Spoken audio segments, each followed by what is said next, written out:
America के राष्ट्रपति चुनाव पर पूरी दुनिया की नजर है। हर कोई जानना चाहता है कि आखिर अमेरिका का अगला राष्ट्रपति होगा कौन। लेकिन क्या आप ये जानते हैं कि 5 नवंबर को फाइनल वोटिंग से ठीक पहले ट्रंप ने बहुत बड़ा दांव चल दिया है। ट्रंप ने अपनी स्टेज पर उन मुसलमानों को जगह दी जिनका वो हमेशा से विरोध करते थे। क्या अमेरिका के मुसलमान पश्चिम एशिया में चल रहे युद्ध की वजह से बाइडेन की पार्टी डेमोक्रेट से नाराज है? क्या बैटल ऑफ गाजा से तय होगा अमेरिका के राष्ट्रपति का भविष्य? क्या अमेरिकी चुनाव में हिंदू मुसलमान का शोर सुनाई दे रहा है? देखिए सीधे वॉशिंगटन से ये रिपोर्ट।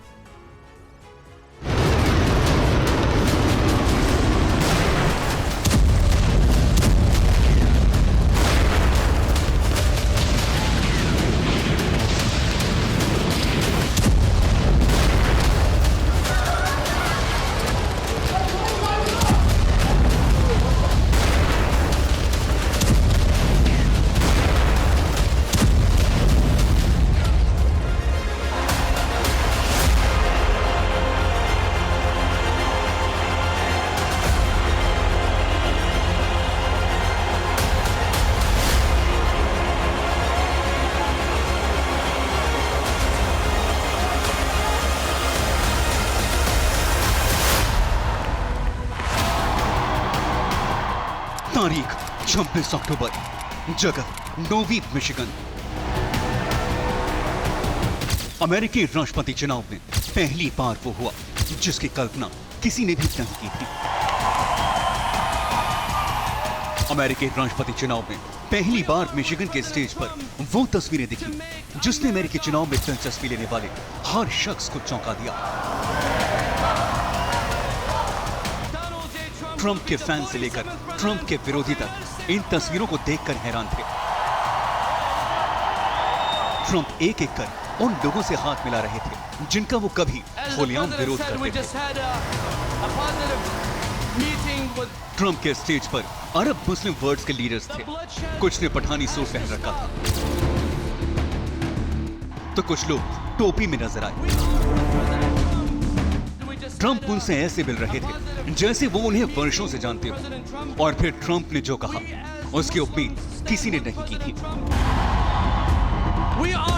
आप भी डोनाल्ड ट्रंप का यह बयान सुनकर चौंक गए होंगे।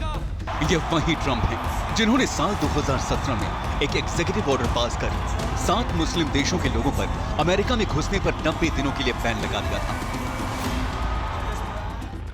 यह बैन साल 2021 में तब हटा जब बाइडेन अमेरिका के राष्ट्रपति बने। ये वही ट्रंप हैं जिन्होंने साल 2015 में मुसलमानों के अमेरिका में घुसने पर पूरी तरह से बैन की वकालत की थी। आप भी वो बयान सुनिए। और वही डोनाल्ड ट्रंप न सिर्फ मुसलमानों के साथ स्टेज शेयर कर रहे हैं बल्कि अमेरिका में मुसलमान होने की अहमियत भी समझा रहे हैं। The bloodshed has to stop. अमेरिकी चुनाव में डोनाल्ड ट्रंप का इल्जाम कमला हैरिस पर बहुत भारी पड़ सकता है। और इसके पीछे की वजह है पश्चिम एशिया में छिड़ा भीषण युद्ध।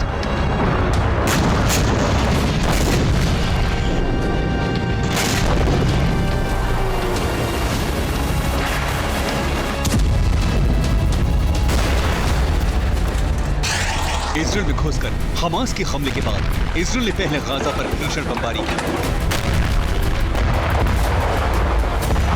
हमास की पूरी लीडरशिप खत्म कर दी। फिर इजराइल ने बेरूत पर हमला कर हिजबुल्लाह के टॉप लीडर हसन नसरल्लाह को खत्म कर दिया। और अब इजराइल ईरान में घुसकर ताबड़तोड़ एयर स्ट्राइक कर रहा है। और पश्चिम एशिया में छिड़े भीषण युद्ध का डायरेक्ट असर अमेरिका में राष्ट्रपति चुनाव पर पड़ रहा है। क्योंकि अमेरिका के मुसलमानों में पश्चिम एशिया में छिड़े युद्ध को लेकर बेहद नाराजगी है। वो बाइडेन और कमला हैरिस से इस कदर नाराज हो गए हैं कि अब ट्रंप का समर्थन कर रहे हैं।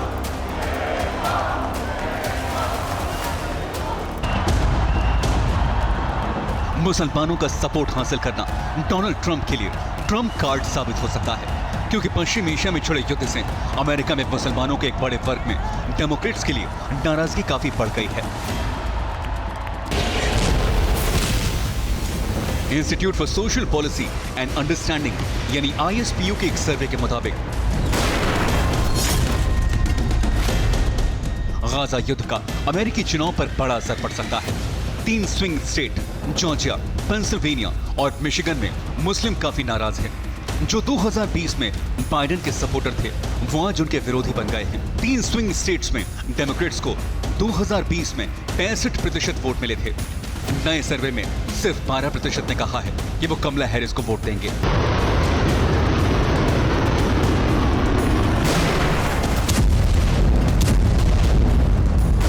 सच्चाई यह है कि पश्चिम एशिया में छिड़े युद्ध ने अमेरिका में मुसलमानों को एकजुट कर दिया है।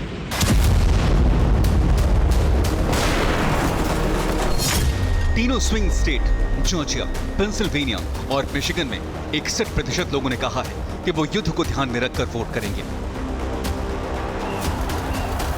यही वजह है कि डोनाल्ड ट्रंप कह रहे हैं अगर कमला हैरिस राष्ट्रपति बनती हैं तो इजराइल का वजूद खत्म हो जाएगा और जंग कभी नहीं रुकेगी।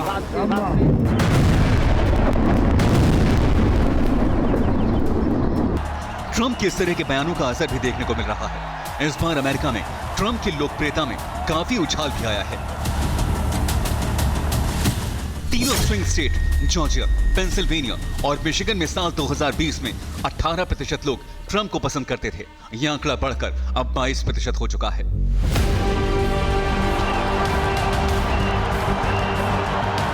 तो वहीं दूसरी तरफ ट्रंप के खिलाफ चुनाव मैदान में कमला हैरिस हैं। ट्रंप के सपोर्ट में अमेरिका के मुसलमान उतर आए हैं, तो वहीं कमला हैरिस को अमेरिका में बसे हिंदुओं का समर्थन मिल रहा है। अमेरिका में हिंदुओं के वर्ग ने हिंदूज फॉर कमला नाम से एक संगठन भी बनाया है जो उनके लिए कैंपेन कर रहा है। 2 महीने पहले कमला हैरिस के डेमोक्रेटिक कन्वेंशन में हिंदू मंत्रों का उच्चारण भी किया गया। इसके अलावा कमला के लिए प्रचार कर रहे पूर्व राष्ट्रपति बराक ओबामा का हिंदू प्रेम भी जग जाहिर है। ओबामा एक बार कह चुके हैं कि वो अपने साथ भगवान हनुमान जी की एक छोटी मूर्ति हमेशा रखते हैं। लेकिन अमेरिका में चुनाव जीतने के लिए कमला हैरिस को पता है कि पश्चिम एशिया में छिड़ी जंग उन्हें नुकसान पहुंचा सकती है। यही वजह है कि पिछले महीने जब इजराइल ने ईरान पर बहुत बड़े अटैक की पूरी तैयारी कर ली थी, तब पेंटागन से एक खुफिया फाइल लीक हो गई। रिपोर्ट्स में दावा किया जा रहा है कि इस लीक फाइल में एक डिटेल थी। आखिर इजराइल ईरान में कब, कहां और कैसे हमला करने वाला है। अगर उस वक्त इजराइल ईरान पर बहुत बड़ा अटैक कर देता तो फिर अमेरिका में मुस्लिम वर्ग की नाराजगी डेमोक्रेट्स से और भी ज्यादा बढ़ जाती। अमेरिका में लगभग 45 लाख मुस्लिम आबादी है, जिनमें 51% मुस्लिम अरब और अफ्रीकी मूल के हैं। ऐसे में कुछ एक्सपर्ट्स तो ये भी दावा कर रहे हैं कि पेंटागन ने जानबूझकर इस सीक्रेट रिपोर्ट लीक करवाई है ताकि इजराइल ईरान पर हमला ना करे और मुसलमानों के डेमोक्रेट से नाराजगी ना बढ़े। ठीक इसी समय कमला हैरिस ने भी सीज फायर की अपील कर दी। यानी इतना तय है कि पश्चिम एशिया के युद्ध का सीधा असर अमेरिकी चुनाव पर पड़ रहा है। जो भी युद्ध रुकवाने की पक्की गारंटी देगा उसकी अमेरिका का अगला राष्ट्रपति बनने की संभावनाएं और बढ़ जाएंगी। Bureau report, TV9 Bharatvarsh. 1 अक्टूबर को ईरान ने इजराइल पर 200 मिसाइलों से हमला किया और हमास के पूर्व चीफ इस्माइल हानिया और हिजबुल्लाह के पूर्व चीफ हसन नसरल्लाह की मौत का बदला लिया था। जवाब में 25 दिन बाद इजराइल ने ईरान पर अटैक किया। 200 मिसाइलों के बदले 100 फाइटर जेट से ईरान के 7 शहरों को दहला दिया गया। इजराइल ने कहा कि बदला पूरा हुआ, लेकिन अब पश्चिमी एशिया में इससे आगे के सवाल पूछे जा रहे हैं। और सवाल ये कि ईरान इजराइल युद्ध आगे किस दिशा में जाने वाला है। सबसे बड़ी बात, इस युद्ध में 5 नवंबर की तारीख इतनी अहम क्यों हो चुकी है। 5 नवंबर को क्या होने वाला है और ईरान से इंतकाम लेने की आग में जल रहे इजराइल को इस खास तारीख का इतना इंतजार क्यों है, इस रिपोर्ट में समझिए।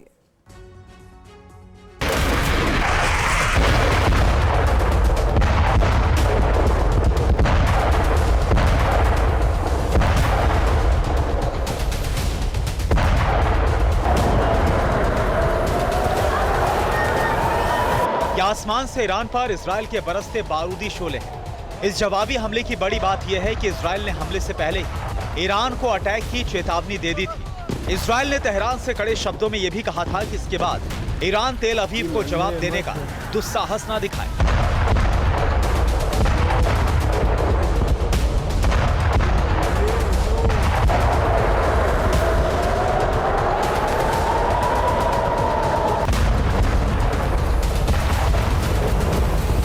हालांकि इस जवाबी हमले के बाद कहा यह भी जा रहा है कि बदले की आग में जल रहा इजराइल इतने पर भी शांत नहीं पड़ा।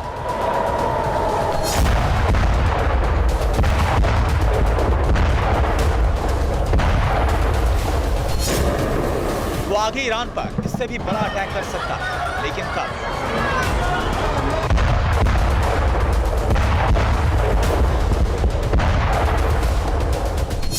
तो असल में इसके जवाब में भविष्य की एक महत्वपूर्ण तारीख छिपी हुई है।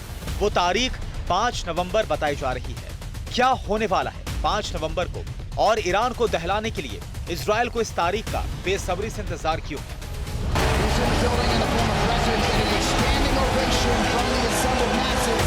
तो इसका जवाब जानने के लिए तेल अवीव से 10,000 किलोमीटर दूर अमेरिका में हो रही ताजा हलचल को जानना होगा। 5 नवंबर की तारीख का कनेक्शन सीधे तौर पर अमेरिका से जुड़ा है। अमेरिका में 5 नवंबर को राष्ट्रपति पद के लिए चुनाव होंगे। ये चुनाव जीतने के लिए रिपब्लिकन कैंडिडेट डोनाल्ड ट्रंप और डेमोक्रेट्स उम्मीदवार कमला हैरिस आमने सामने हैं। और जानकारों का मानना है कि ईरान से पूरी ताकत के साथ बदला लेने के लिए नेतन्याहू की नजरें अब इसी चुनाव पर जाकर टिक गई हैं।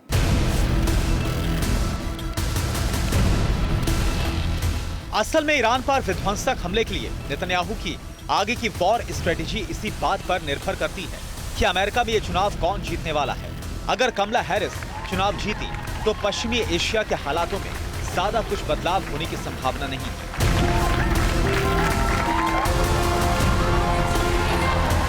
लेकिन अगर ट्रंप चुनाव जीते तो इजराइल के पक्ष में युद्ध के समीकरण तेजी से बदल सकते हैं। इसे अब थोड़ा और सरल तरीके से समझते हैं।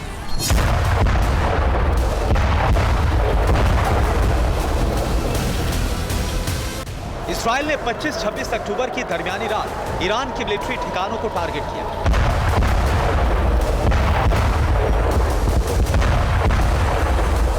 ऐसा कहा जा रहा है कि इजराइल की पहले योजना यह थी कि वो 1 अक्टूबर का बदला लेने के लिए तेहरान की न्यूक्लियर फैसिलिटी को नष्ट करेगा। नेतन्याहू ने इस तरह के हमले के लिए पूरी तैयारी भी कर ली थी, लेकिन इजराइल पर ऐसा ना करने के लिए अमेरिका से बहुत दबाव था। इसी सिलसिले में बीते दिनों बाइडेन प्रशासन ने नेतन्याहू सरकार से लंबी बातचीत की थी और अंत में इजराइल को इस बात पर राजी किया था कि वो जवाब में ईरान में सिर्फ सैन्य ठिकानों को टारगेट करेगा। लेकिन ट्रंप इस समय अगर अमेरिका की सत्ता में होते तो हालात क्या होते?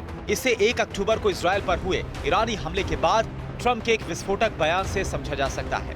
ट्रंप ने 4 अक्टूबर को एक रैली में कहा था कि इजराइल को जवाब में ईरान की न्यूक्लियर फैसिलिटी को हिट करना चाहिए था। असल में अमेरिका और ईरान की दुश्मनी तो दशकों पुरानी है, लेकिन सत्ता में जब जब डेमोक्रेट्स आए तब ईरान के लिए थोड़ी नरमी जरूर दिखाई है। इसकी शुरुआत होती है ओबामा के कार्यकाल से। वर्ष 2013 में हसन रूहानी जब ईरान के राष्ट्रपति बने थे,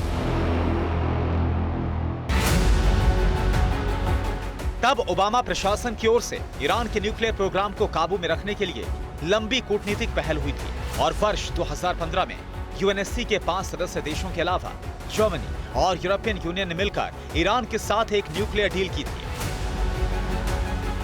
इस न्यूक्लियर डील के तहत ईरान पर लगाए गए कड़े आर्थिक प्रतिबंधों में कुछ रियायत देने पर सहमति बनी थी और बदले में यह भी तय हुआ कि ईरान अपने संवर्धित यूरेनियम भंडार को कम करेगा और अपने न्यूक्लियर प्लांट को निगरानी के लिए खोलेगा।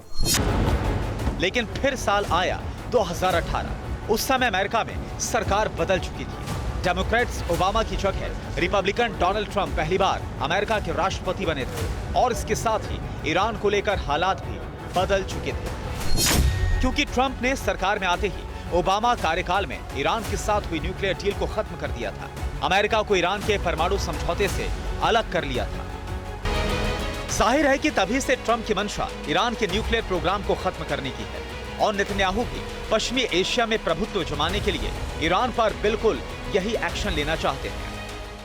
नेतन्याहू ये बात जानते हैं कि ट्रंप अगर अमेरिका के राष्ट्रपति बने तो वो ईरान और उसके समर्थित गुटों पर कोई रहम नहीं दिखाएंगे।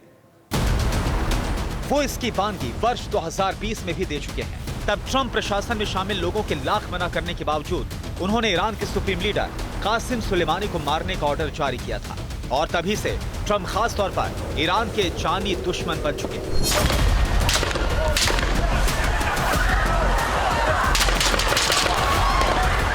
कहा तो यह भी जा रहा है कि हाल ही में ट्रंप पर जो अटैक हुआ था उसमें भी कहीं ना कहीं ईरान का रोल था।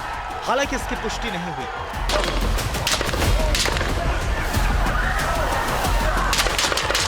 लेकिन इन बातों से अंदाजा लगाया जा सकता है कि ट्रंप अगर अमेरिका के राष्ट्रपति बने तो ईरान के लिए मुश्किलें बढ़ सकती हैं और तब इजराइल को ईरान पर बड़े एक्शन के लिए विशेष छूट भी मिल सकती है।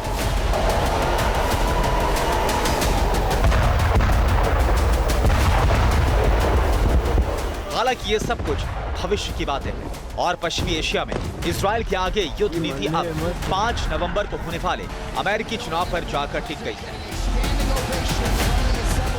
Bureau report, TV9 Bharatvarsh. Iran पर इजराइल का हमला विध्वंसक था। ऐसे दावे किए जा रहे हैं कि ईरान के इतिहास में अब तक का ये सबसे बड़ा इजरायली हमला था। ये हमला इसलिए चर्चा में है क्योंकि इजराइल से ईरान की दूरी 2400 किलोमीटर है और इजराइल की वायुसेना ने इतनी दूर जाकर तेहरान को दहलाने में सफलता पाई है। लेकिन इजराइल ने यह कारनामा कैसे कर दिखाया?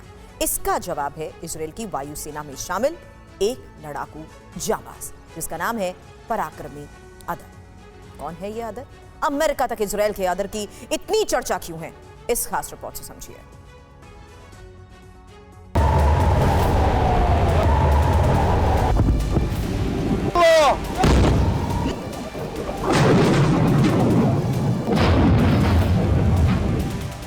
ईरान पर इजराइल ने एक साथ अपने 100 लड़ाकू विमानों से धावा बोला था। इन्हीं 100 लड़ाकू विमानों में पराक्रमी आदिर भी शामिल था।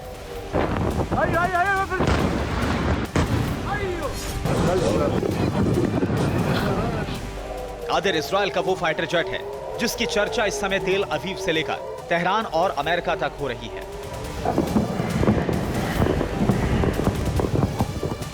यूं कहिए कि पश्चिमी एशिया में इजराइल के दुश्मनों में खौफ का दूसरा नाम है आदिर।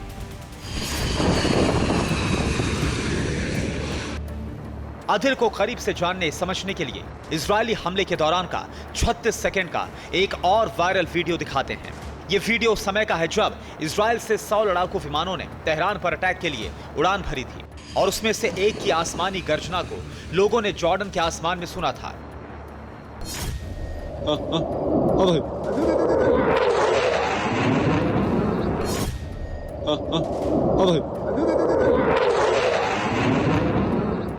ध्यान से सुनिए ये आवाज जो कलेजे को थर्रा देने वाली है। आदिर 1200 मील प्रति घंटे की स्पीड से बहुत कम ऊंचाई पर उड़ता हुआ तेहरान की ओर जा रहा था और उसकी गर्जना को सुनकर जॉर्डन के लोगों में डर बैठ गया था।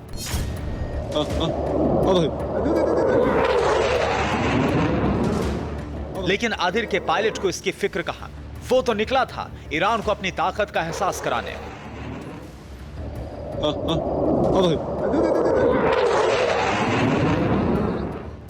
आपको आदिर के बारे में विस्तार से बताते हैं। आदिर असल में इजराइल का फाइटर जेट F-35 है जिसे देश की रक्षा प्रणाली में एक महत्वपूर्ण हथियार के रूप में देखा जाता है।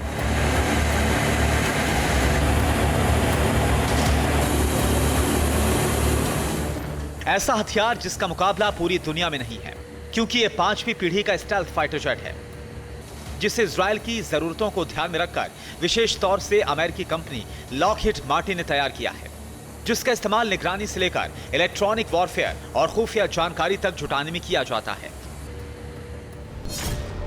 इजराइल ने अमेरिका से इस फाइटर जेट को पहली बार वर्ष 2010 में खरीदा था।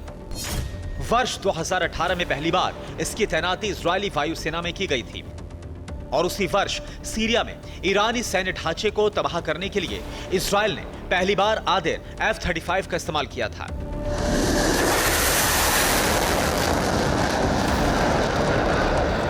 वैसे यहां पर यह भी बता दें कि इजराइल ने अपनी जरूरतों को देखते हुए इसमें अलग से ईंधन टैंक भी लगाया है। यानी इजराइल अगर F-35 आदिर से तेहरान को दहला पा रहा है तो इसका एक मुख्य कारण यह है कि अलग से ईंधन टैंक होने के कारण यह विमान लंबी दूरी को तय कर सकता है और इसी का विध्वंसक नतीजा 25-26 अक्टूबर की मध्य रात्रि तेहरान ने अपनी धरती पर देखा।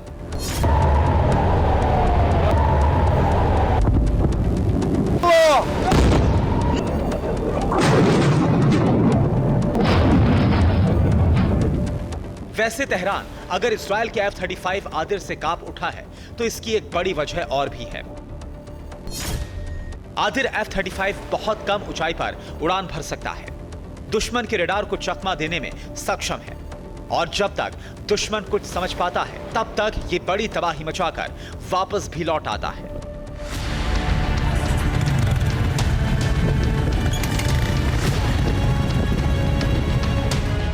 इसके पराक्रम की एक बानगी इसी जुलाई के महीने में यमन में भी देखने को मिली थी। तब आदिर F-35 फाइटर जेट ने तेल अवीव से 2300 किलोमीटर दूर यमन के लिए उड़ान भरी थी और हूती विद्रोहियों के खिलाफ चलाए गए खास ऑपरेशन में बंदरगाह वाले शहर हुदैदाह को टारगेट किया था। उस समय इस हमले ने पूरी दुनिया का ध्यान अपनी ओर खींचा था, क्योंकि ये यमन में इजराइल का पहला सीधा हमला था और F-35 आदिर के कारनामों से हूती कांप उठा था।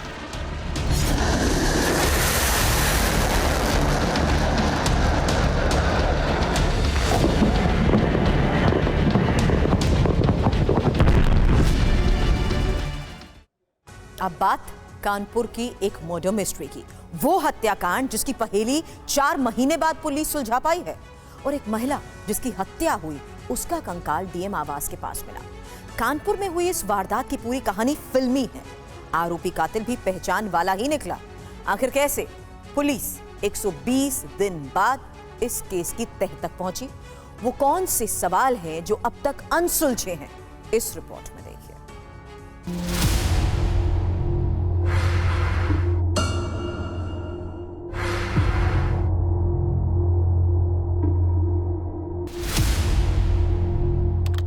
तारीख 24 जून 2024, दिन सोमवार। कानपुर के सिविल लाइंस में रहने वाली 32 साल की एकता गुप्ता रोज की तरह जिम के लिए निकली। उनका जिम ग्रीन पार्क के पास था। 3-4 साल से वो यहां जा रही थी। 24 जून को भी वो रोजाना की तरह जिम के लिए निकली तो फिर कभी वापस नहीं आई। उनके पति राहुल गुप्ता इंतजार करते रहे। एकता जब नहीं लौटी तो उन्होंने उसके मोबाइल पर फोन किया। फोन स्विच ऑफ था। पत्नी का फोन बंद होने पर राहुल गुप्ता को कुछ शक हुआ। वो पता करने खुद जिम पहुंचे। राहुल के मुताबिक उन्हें बताया गया कि एकता जा चुकी हैं। वो जिम का सीसीटीवी फुटेज देखना चाहते थे, लेकिन उसके लिए ट्रेनर विमल सोनी से मंजूरी चाहिए थी। तब उन्होंने जिम ट्रेनर विमल सोनी को फोन किया। फोन किसी ने नहीं उठाया और थोड़ी देर बाद वो भी स्विच ऑफ हो गया। इसके बाद राहुल गुप्ता ने पुलिस स्टेशन में अपनी पत्नी की गुमशुदगी की रिपोर्ट लिखवाई। राहुल गुप्ता को पूरा शक जिम ट्रेनर विमल सोनी पर था। एफआईआर में भी उसी का नाम लिखवाया। राहुल ने आरोप लगाया प्रोटीन शेक में नशीला पदार्थ देकर विमल सोनी ने उसकी पत्नी एकता गुप्ता को अगवा किया। कोतवाली थाने में जिम ट्रेनर विमल सोनी के खिलाफ एफआईआर दर्ज करने के बाद से पुलिस के हाथ अब तक खाली थे। कई महीने बीत जाने के बाद भी पुलिस कोई सुराग नहीं लगा सकी थी। जिम ट्रेनर के पास शोएब नाम के एक युवक की कार थी, जिसे पुलिस ने 25 जून को ही बरामद कर लिया था। कार में रस्सी, तौलिया और सिम कार्ड समेत दूसरा सामान भी बरामद हुआ था। कार में दोनों के सिम टूटे मिलने से साफ हो गया था कि दोनों ने नया सिम कार्ड खरीदा और उसके बाद से लापता थे।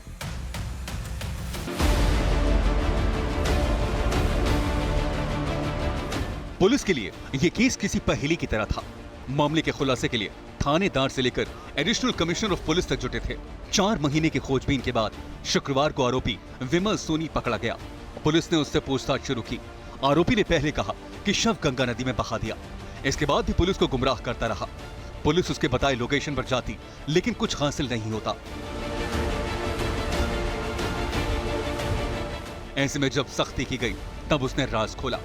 120 से ज्यादा दिन बीत जाने के बाद पुलिस की खोज डीएम आवास के पास जाकर खत्म हुई। जिम का मतलब जो ट्रेनिंग था वहाँ पे वो जिम कराता था और उसमें जो मृतका है वो वहाँ पे भी आती थी। और इसका जैसा कहना है कि जब इसका तिलक हुआ है तो उसको लेकर के उसकी नाराज़गी थी कि तुमने तिलक कर लिया और इसको लेकर के इनमें आपस में कुछ वाद विवाद हुआ। क्या महिला उससे शादी करना चाहती थी? अब शादी की बात तो नहीं है, लेकिन ये बात जरूर है कि जब 20 दिन के बाद वो जब वो ट्रेनिंग पे आई, उसी दिन आई थी। उसके पहले 20 दिन तक ट्रेनिंग पे नहीं आई थी।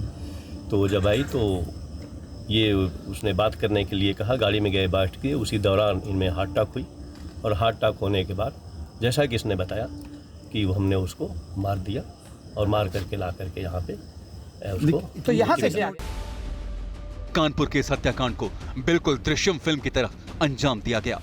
इस हत्याकांड का खुलासा वारदात के 4 महीने बाद हुआ। आरोपी जिम ट्रेनर ने मर्डर के बाद शव को डीएम आवास के पास दफना दिया, जबकि पुलिस यहाँ वहाँ जांच में लगी रही। उसे इस बात का अंदाजा तक नहीं था कि एकता को डीएम आवास के पास दफनाया गया होगा। अब इस हत्या का खुलासा होने के बाद शव का कंकाल मिला है। अब तक की जांच में पता चला है कि अगवा करने के बाद कार में एकता का मर्डर किया गया, फिर डीएम आवास के पास गड्ढा खोदकर उसके शव को दफनाया गया। आरोपी जिम ट्रेनर की शादी के बाद से एकता नाराज थी और उसका झगड़ा भी हुआ था। आरोपी की इसी के बाद गुस्से में आकर जिम ट्रेनर ने उसकी हत्या कर दी। आप लोग पहले फोन किया था उस दिन जब बात हुई, जब महिला गई थी भैया, तब इन्होंने कह दिया था पुलिस ने। आप ये समझो कि क्या स्थिति है इस समय हमारी, आप समझ रहे हो ना। अभी हम कुछ नहीं बोल पाएंगे, अभी घूम नहीं पाए। अरे आप सहयोग अभी हम कल बड़े भैया अभी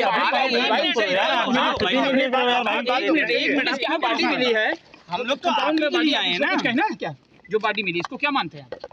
हम तो खुद ही सदमे में भैया कि कहाँ यहाँ पे क्या चीज है, कैसे मिल गई, क्या अचानक मानते हैं कुछ भी जाएगा। अभी पुलिस जिसको ढूंढ नहीं पाई वो डीएम कंपाउंड पार्टी मिल रही है। यही तो हम जैसे वो भाई उन्हीं के साथ। ये बताइए आपको पुलिस ने कब जानकारी दी कि ये अरेस्ट हो गया? मुझे जानकारी मिल गई थी, कल मिल गई थी।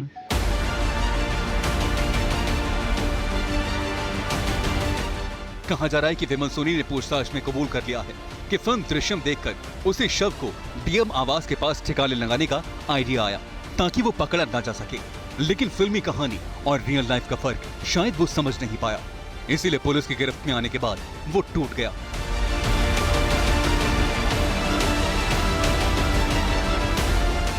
जिस गड्ढे में आरोपी ने एकता गुप्ता का शव दफनाया वो 10 फुट से ज्यादा गहरा है। करीब 7 फीट लंबे और 4 फुट चौड़े गड्ढे को खोदने में कम से कम 3 घंटे का समय लगा होगा। अब सवाल यह है कि डीएम आवास के पास इतना बड़ा गड्ढा खोदकर शव को दफनाया गया और किसी को पता तक नहीं चला।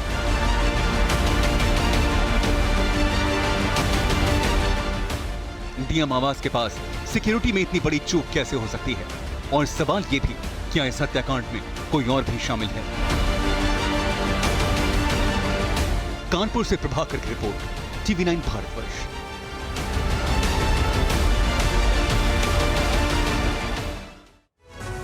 चीन और ताइवान में युद्ध कभी भी छिड़ सकता है, क्योंकि अब चीन के सबसे बड़े दुश्मन ने कुछ ऐसा कर दिया है जिससे शी जिनपिंग तिलमिला गए हैं। दरअसल अमेरिका ने ताइवान को हथियारों की वो खेप देने का फैसला लिया है जिसमें पहली बार एयर डिफेंस सिस्टम जैसे कवच भी शामिल है। और जाहिर है अमेरिका के इस कदम से चीन के गुस्से की चिंगारी कभी भी ज्वालामुखी बन सकती है।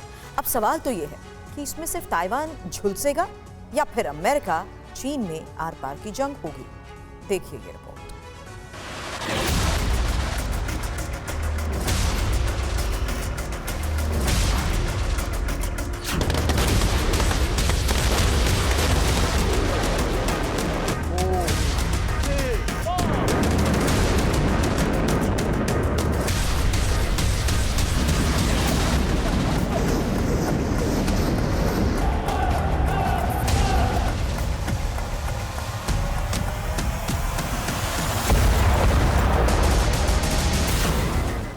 ताइवान के तेवर से साफ है कि वो चीन के आगे घुटने नहीं टेकेगा।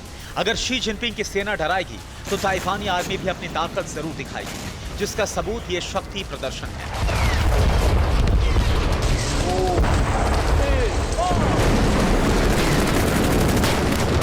ताइवान सिर्फ जवाबी जंगी अभ्यास ही नहीं कर रहा, बल्कि अपने हथियारों के जखीरे में भी तेजी के साथ इजाफा कर रहा है। इस कड़ी में उसे सबसे बड़ी मदद अमेरिका से मिल रही है।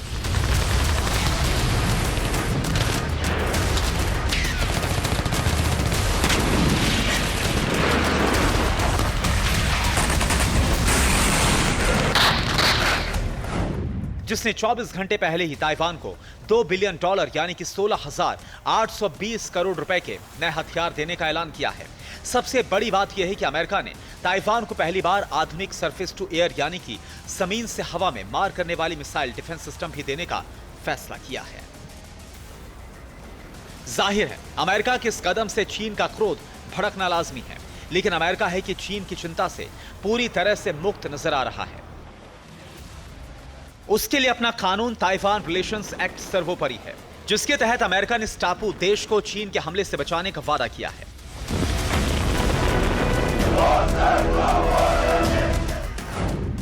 अब उसी वादे के मुताबिक अमेरिका ने $1.16 बिलियन यानी कि करीब 9,800 करोड़ रुपए की मिसाइल सिस्टम और $828 मिलियन यानी कि करीब 7,000 करोड़ रुपए के रडार सिस्टम देने की घोषणा की है।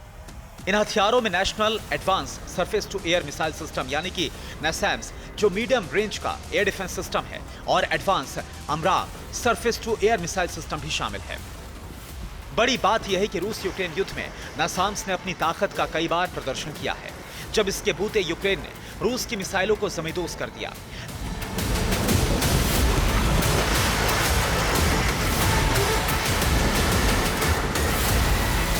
ऐसे में अब ताइवान भी इन हथियारों की मदद से चीन की चालबाजी को नाकाम कर सकता है, क्योंकि ज्यादा दिन नहीं गुजरे जब चीन की पीपल्स लिबरेशन आर्मी ने ताइवान को हर तरफ से घेरकर उसे डराने की कोशिश की।